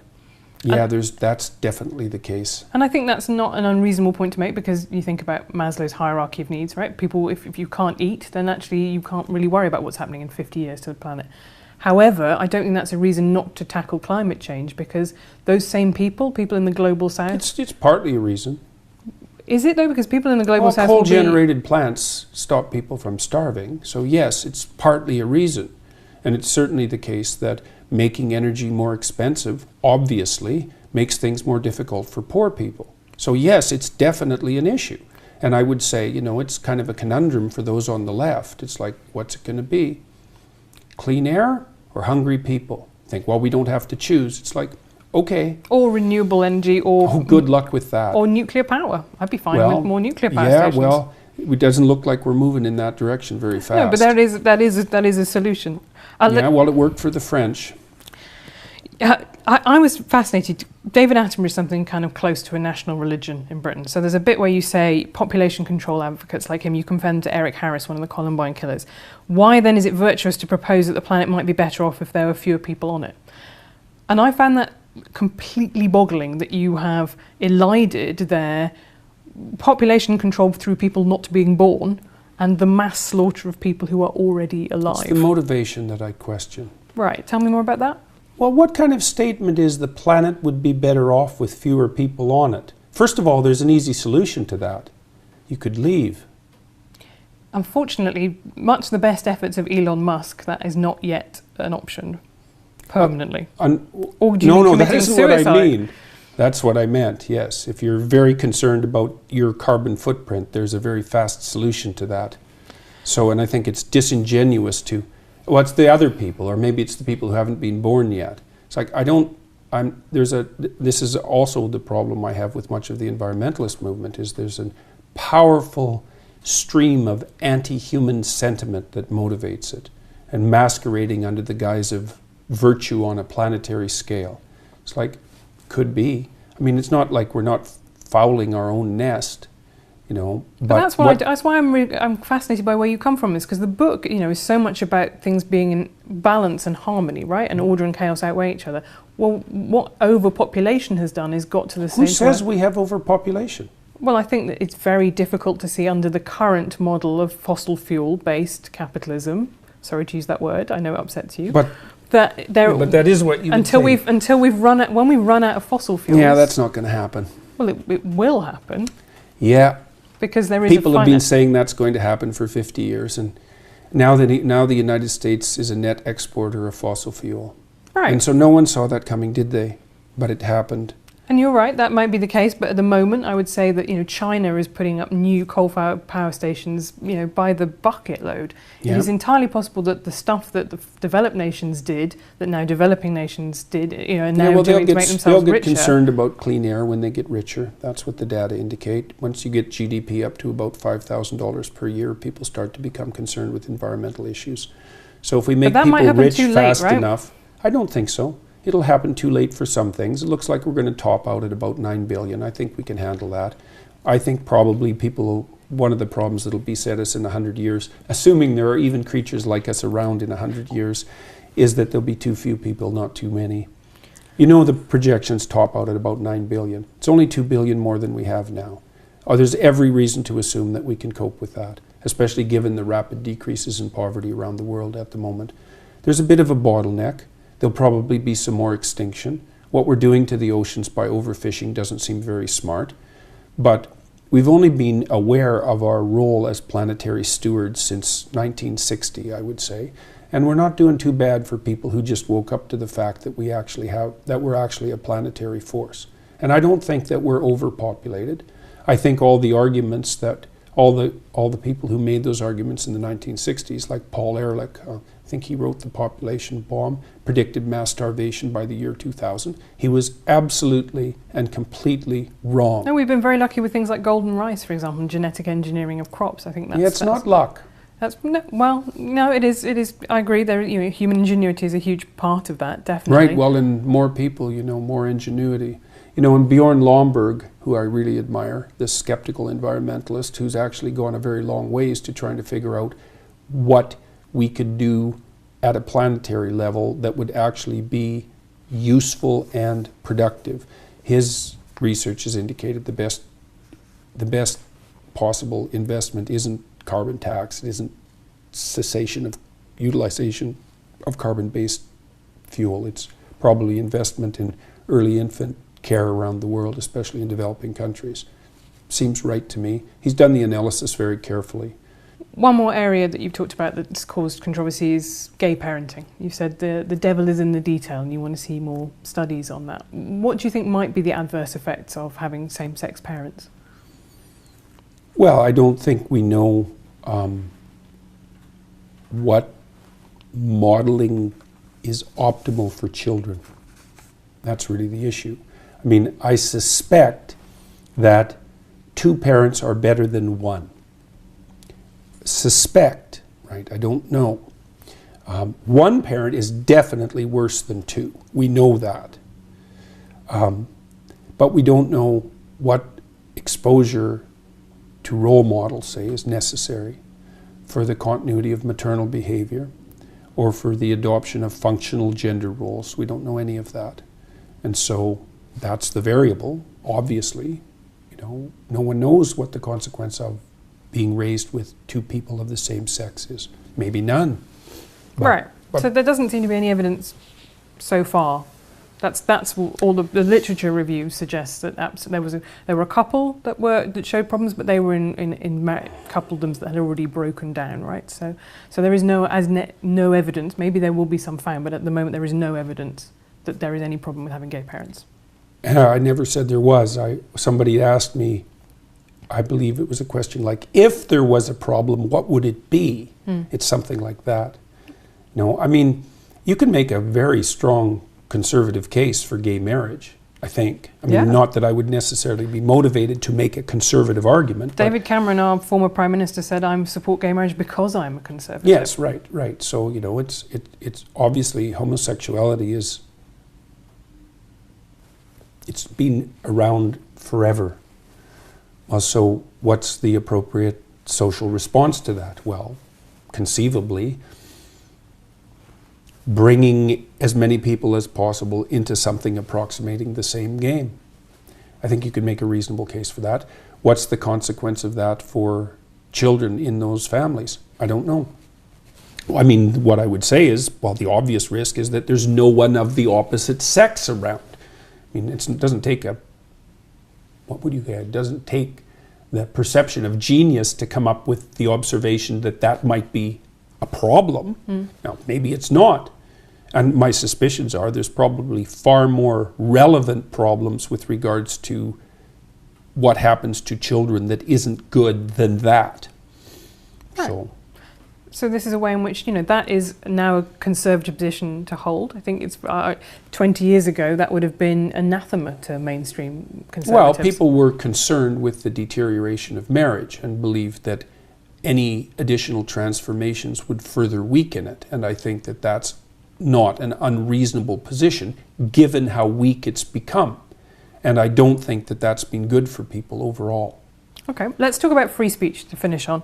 You write in your book about Nietzsche, who became the Nazis' favourite intellectual, and you also talk about a professor... Only through his sister's mistranslations of his work. Right, but you talk a little bit as well about another professor whose ideas you thought led inevitably to kind of Maoism, and you said, I don't know how he can't be more worried about where his ideas lead.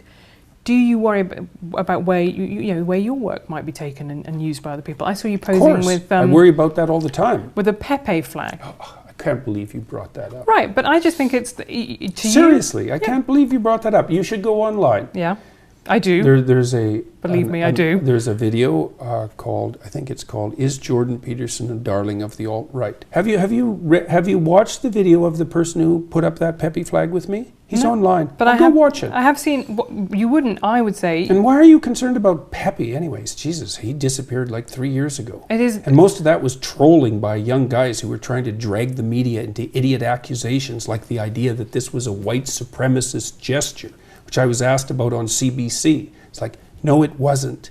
It was Fortran trolls playing the media for fools, which worked. And much of the Pepe thing was that as well. Okay, but the problem with people ironically pretending to be Nazis on the internet... They weren't pretending to be Nazis. But no, this is a separate phenomenon, and 4chan definitely do ironically pretend to be all of the worst things they can possibly be, is that some people take that very seriously. There was a case in America recently of a guy who stabbed his father because he had thought that his father was a Democrat. He was writing stuff for a conservative website. He'd got very into the Pizzagate conspiracy theory. He was probably paranoid. Right, so there are people who take this stuff very, very seriously, and they latch onto it. What's your point? I'm saying that, how much responsibility do you feel that you have, particularly to go out to the alt-right, who, as you say, some of them have enjoyed your work, and say, I'm not one of you guys. I'm not with you guys. They haven't enjoyed my work. I've definitely read bits on the internet. Read more. Okay. Find some evidence. I'm extraordinarily sick and tired of this particular accusation / line of questioning. I'm no fan of the identitarian right, the ethno-nationalists, the alt-right. First of all, what do you mean by alt-right exactly? Do you mean ethno-nationalists? Do you mean white supremacists? No, I mean people who are on the right but have got their power base outside the traditional media. They see themselves as an alternative. So I see them coming up... That's a pretty loose definition of the alt-right. Rush Limbaugh kind of talk radio, right? People who see themselves in opposition to an establishment. Rush Limbaugh is not the alt-right. He's been around for 30 years. Right, so he's the progenitor of what I see now, Breitbart and things like that, are the new media version of that very old media Well, let's format. define what constitutes alt-right first. For me, they're ethno-nationalists. They tend to be white supremacists. And generally, when people tar me with an alt-right epithet, the reason they're doing that is to associate me with those people. They don't like me. And the reason for that is that I've made it very clear, not only in my videos, but on Twitter, that I don't like them. I don't like their anti-Semitism. I don't like their use of identity politics.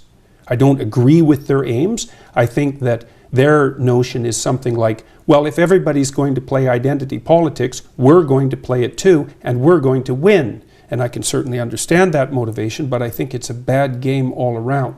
And I think the only reason that I was ever associated in any sense whatsoever with anything to do with the alt-right was because it was extremely convenient of the radical leftists, who I fundamentally detest, to paint me as a representative of that viewpoint. Right. Other than that, zero. Now, that's not what I did, you say. So at no point did I say you were... Well, you brought up the whole Pepe thing. But I did bring that up. But there was a reason I did that, which is that Nietzsche himself said, I'm an anti-Semite, right? And yet his ideology and his philosophy ended up being used by the Nazis. So my question to you is, how much responsibility do you feel about the way in which your work is used? It isn't even what I feel. It's not how much responsibility I feel.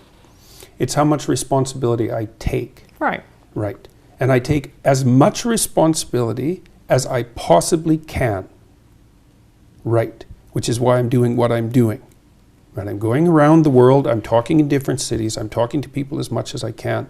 I'm putting out content that I think is useful for people online, and I'm clarifying what I think. I have 300 videos on YouTube. Virtually, for all intents and purposes, every single word I've said to students in a professional capacity since 1992. And despite the fact that I have innumerable, highly motivated enemies, they haven't been able to find one thing I've said in 30 years that, what would you say, justifies any of those accusations, or any other accusations for that matter. So it's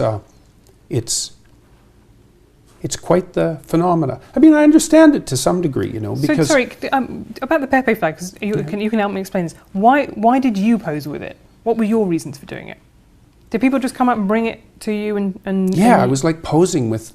I've probably been photographed with, I don't know, 5,000 people in the last 2 years.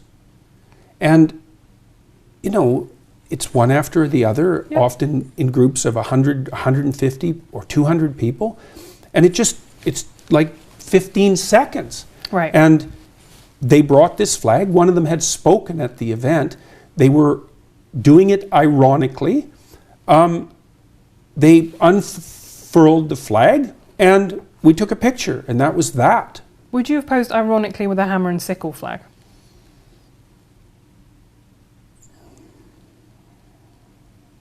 I don't know under the circumstances what I would have done. I have all sorts of Soviet art in my house. Right. Because this is, I think, anybody could get caught out, and social embarrassment is a huge factor, and you don't want to kind of tell people who've been very nice to you that actually you don't want to do the thing. I just wonder if that's something that you regret now, that you wouldn't do it again if you had the opportunity.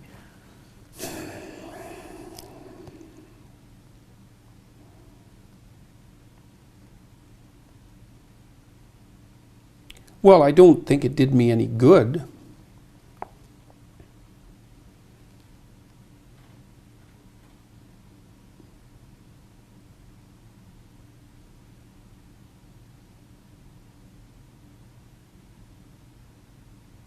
I don't think I'll betray my former self. We'll just leave it where it is. I made the decision that I made under the circumstances and took what was there into consideration. I think that the Pepe formulators did a wonderful job of trolling the standard media. I don't think that they were what everyone presumed them to be. I think they did a wonderful job of trolling you as well, in a sense, right? Recruiting you and your image and your appeal to people to their kind of cause, which is ironic. I don't really think so. But is not actually. Underneath it all, I don't find it very ironic, actually. What don't you find ironic? That a lot of the kind of 4chan culture, which is saying, I'm just going to say the worst possible thing that I can say just to prove that I can say it because free speech is still alive. I think that in itself is quite poisonous to the discourse. I think I try and conduct myself online in a relatively civilized manner. I do not always succeed, but I do not think just going into a room and screaming epithets is something that I need to do on a daily basis to prove that free speech isn't dead, right? I think we could probably agree that that's a reasonable a rare note of consensus. But I have to come back to the free speech idea, because I think that whole idea of the intellectual dark web, and this came up a couple of times at your event on Thursday, is predicated on the idea that you have been marginalised for your opinions or oppressed for your opinions. It's not predicated on my claim of that. Right. It's predicated on... Well, I don't know. I'm not claiming I've been marginalised. I would never use that word, first of all. That's for sure. So, but the idea of a dark... I don't feel oppressed. Good. I'm pleased to hear it. But I do think that the way that you got the cheers from that crowd was very much about, there was an idea of taboo breaking, right? That this is a microaggression, but I'm going to say it anyway, that, hard work is the way to succeed. And I thought that was fascinating, because to me you don't look like somebody who has particularly suffered an outrageous amount for your opinions. People have certainly disagreed. They've been rude. They've in some cases. The only reason I haven't suffered an outrageous amount for my opinions is because I've handled the consequence of their utterance exceptionally well. My job was at risk. My career was at risk. My family stability was at risk. So I wouldn't push that one too far. In what way was your job at risk? Jesus, Last year, 200 of my fellow faculty members signed a petition to get me fired. That was only one of a dozen things that happened. The university wrote me 2 letters, 2 cease and desist letters from their HR departments with their legal staff. 3 of those and you're done. They just fired Rick Maida in Canada at Acadia University for talking about many of the same things that I've talked about. So the fact that I've come through this relatively unscathed has very little to do with the vitriol of the attacks. There was plenty of motivation to take me out. It just didn't work. Right. And I think the fact that it didn't work, to me, makes me ultimately optimistic about where we are, because Why? Because I went on, I did a panel a while ago with Zarganara, a Burmese comedian who was imprisoned for making a joke, right? And we are not yet at that stage. I think, undoubtedly, We're not. We're damn close. Really? How about the guy with the pug in the UK? Count Dankula. That's the one. Right, but he did actually, I mean, that was a joke. You I might not have liked it. I didn't say it was a good joke. I didn't say it was an appropriate joke. I didn't say any of that. I didn't say it was a well thought through joke. But it was a joke. Yeah, I just fundamentally don't believe that it was a joke. I believe that it was camouflaged as a joke, and that's what it kind of comes across. Right. And Well, that's exactly what you would believe if you were inclined to persecute comedians. No, I'm not inclined to persecute someone. Well, you're inclined to persecute him. I don't think he's a comedian, and I don't think I would have to go and look at the circumstances of that case. But I think he didn't like his girlfriend's pug and thought he would teach it to do something reprehensible as a joke. Right, but I see you getting involved, say, tweeting Douglas Murray's article about Tommy Robinson, and I think you see that as a free speech issue, and that's not how I see Tommy Robinson's case at all. I see that as contempt of court, someone who endangered a grooming trial. How do you see that case? I see it as very fortunate that Tommy Robinson didn't die in prison. I think I would say that about a lot of people in prison. I think it's very hard to be in prison if you are a sex offender, for example. I think our British prisons are less inhumane than American prisons, but they are still brutal places to be. However, I do think that was an appropriate punishment for somebody who tried to collapse a grooming trial. Well, but are you? I guess are you a prison abolitionist? no. Oh right, okay. So you do believe that some people there are offences for which people need to go to prison. Why would you ask me a question like that? Well, I'm Do I just look like interested. someone who isn't interested in meting out appropriate punishment? No, but I just thought maybe I've made an assumption about you, and I didn't want to make an assumption about you. I'm just going to end with a quick fire round. So I know that this is YouTube, so we have been able to talk for a really long time, but I just want quick answers from you. Who is your favourite author? Dostoevsky. Who's your favourite female author?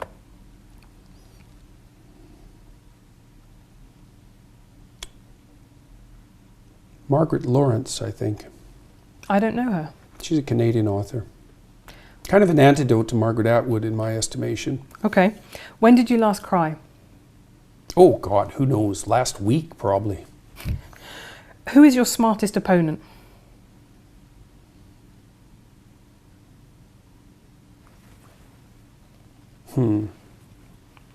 Sam Harris is pretty smart. Because you've had debates about atheism with him and about rationality. And Yeah, I don't really regard him exactly as an opponent. You know, I mean, we disagree on things. I don't really tend to think of people as opponents, generally. I mean, but Harris is smart. He's good at making his case, and so that's been interesting. What big question don't you know the answer to?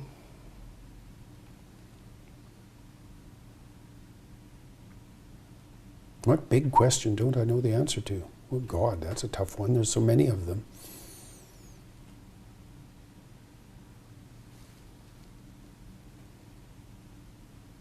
Well, personally, it's what I should do in 2 years. When did you last change your mind about something important? I'm changing my mind about things all the time. But Every time I do a lecture, I change my mind about something. But something important, something big. Oh, well, I can tell you. I mean, one thing I've learned in the last 2 years is that I think I overestimated. There's an obesity epidemic in North America, perhaps throughout the Western world. I think I overestimated the degree to which that was a consequence of a sedentary lifestyle, and overestimated the degree to which a lack of discipline was contributing to it. I think much more now that it's an illness. Well, those are two different things, though, aren't they? Discipline is self-control, and illness is something out of your control. Well, let's say you're overweight, you should exercise. Mm-hmm. It's like, well, actually, the evidence that exercise will thin you down isn't that great. And maybe the reason that you're not exercising is because you're ill, not that you're ill because you're not exercising.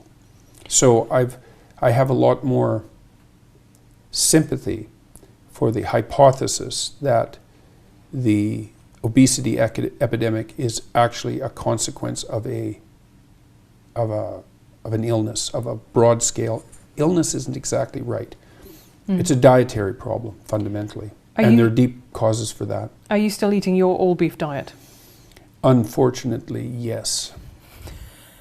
Really just beef? Not? Can you have like ketchup on it? Nothing. Right. Yes, I wouldn't. It isn't something I would lightly recommend. It's a little hard on your social life. It makes traveling quite difficult, and it's dull as hell. But what has it done for you? Well, I lost 50 pounds in 7 months. I stopped snoring. I had some autoimmune conditions that seem to have gone away. I'm not taking antidepressants. My mood isn't perfectly regulated, but I'm under a fair bit of stress, so that might have something to do with it. I sleep much less. I can work more. I imagine your arteries might not be in great shape. I don't think there's any evidence that I don't think we have any idea what causes arteriosclerosis. I think all of the dietary knowledge we have is rubbish. And partly because it's unbelievably difficult to do proper dietary studies. You can't do controlled studies. It's all correlational, and there's so many variables. I think the correlational studies are useless. So also this all-meat diet, this all-beef diet has apparently cured my daughter. So, who had juvenile rheumatoid arthritis? Well, that was the original diagnosis, and it was idiopathic, which means we don't know what the hell's causing it. Yeah, but she's completely symptom-free. So that sort of thing makes you sit up and take notice, because it doesn't make any sense. When was the last time you lied? Because the book says no lying. Do you still lie? Everybody lies. As Dr. House himself told us. Mm-hmm. What is most important? But I'm pretty damn careful about it. What is most important to you in life? Not being stupid. How would your life... Not making foolish mistakes. Not being incautious. Yeah. That's tough on yourself. Life's tough, man. Right. How would your life have been different if you'd been born female? Multiple orgasms. It's not a bad one. What's your biggest regret? That I didn't take advantage of the opportunity to learn to play the organ when I was 7. If that's your biggest regret, that's going to be a great deathbed, because that's... Yeah, well, that's I would have liked... It would have been better for me if I would have been a better musician. And finally, how would you like to be remembered?